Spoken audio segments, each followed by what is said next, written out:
I will never begrudge anybody for trying to do what's best for them and trying to make themselves as much money as they possibly can, especially through legal means.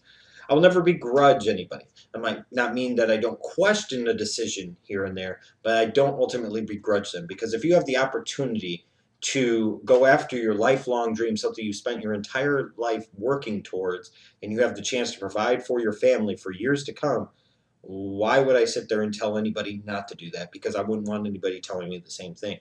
When I look at a Donte Moncrief from an Old Miss, I look at a guy and I sit there and say, well, you know, I don't begrudge you for making the decision to declare, but maybe it wasn't truly the best decision for you to declare because maybe you did need that extra year, and maybe that extra year could have taken you from where you're going to end up going in the draft, perhaps, to where you could have gone in the draft, perhaps.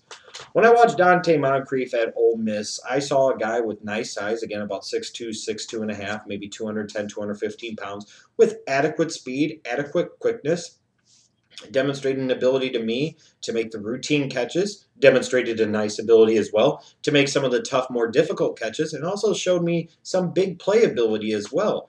You know, he's one of these guys, again, that gets a little bit buried because this wide receiver class is so deep and so talented. But there were times where, he's really the only major weapon that Ole Miss had, and, he played all right. I thought he could have done more, and I thought he should have been more productive ultimately than what he was. But you're looking at a guy here that's about 6'2", 6'2 and a half, maybe like I said, about 210 to 215 pounds, and he has decent speed. He doesn't have electric speed. He doesn't have game-breaking quickness, and I don't necessarily view him as somebody that has great run after the catch ability, maybe okay to adequate run after the catch ability, but he has some of the tools that NFL teams will be looking for out of a wide receiver. Now, on the flip side, I think his route running is a little bit shaky. It seemed like a lot of the times at Ole Miss he was running a lot of short stuff, which you could say about a lot of the NFL wide receivers. At times he showed me the ability to get the necessary separation in his routes, but there were other times where his route running seemed a little. He seemed like at times he was somewhat willing to be a run blocker, but other times maybe not so much, which is something that a lot of NFL teams are going to focus on. And, it's not so much a focus of mine, but ultimately I'm not the one making the decisions. I'm not the one drafting these guys. These NFL scouts, executives, and general managers are. And you look at him too, he is a guy, like I said, with good size and adequate speed, but he does not have phenomenal size. He's not 6'4", 6'5". I wouldn't exactly describe his hands as being made out of Velcro. He did show the occasion to put the ball on the ground.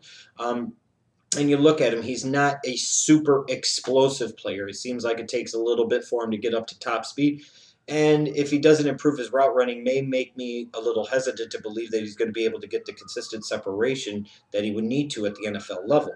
When I look at Donte Moncrief and I watched his film from 2013 at Ole Miss, I saw a guy that probably, for the sake of his game and improving his skills and elevating his draft stock for 2015, probably should have returned to school.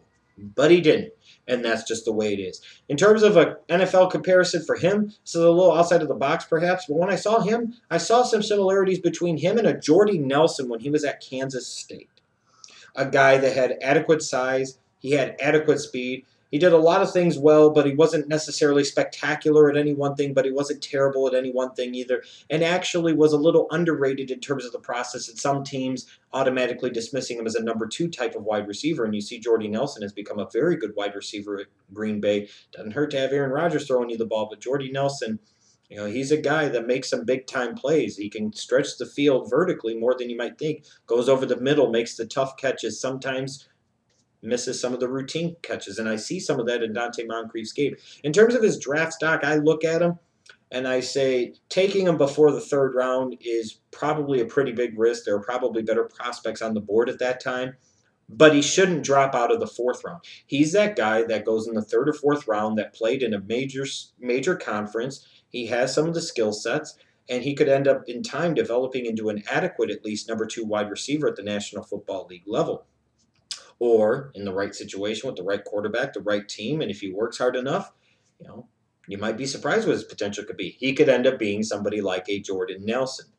A Jordy Nelson that nobody ever necessarily really envisions being a number 1 wide receiver at the NFL level, but lo and behold, he is. And that's what I look at when I see Donte Moncrief. I wish he would have been able to hold back and say, no, I'm going to stay in school. I'm going to play 2014 at Ole Miss, and then I'll go into the 2015 NFL draft. But it is what it is. He's going to be a guy that's probably going to be drafted lower than he would want or lower than he would anticipate. And as a result, that could be a positive too, because that might leave him with a huge chip on the shoulder that might lead him to work even harder and bust his ass even more and really establish what he could do at the NFL level.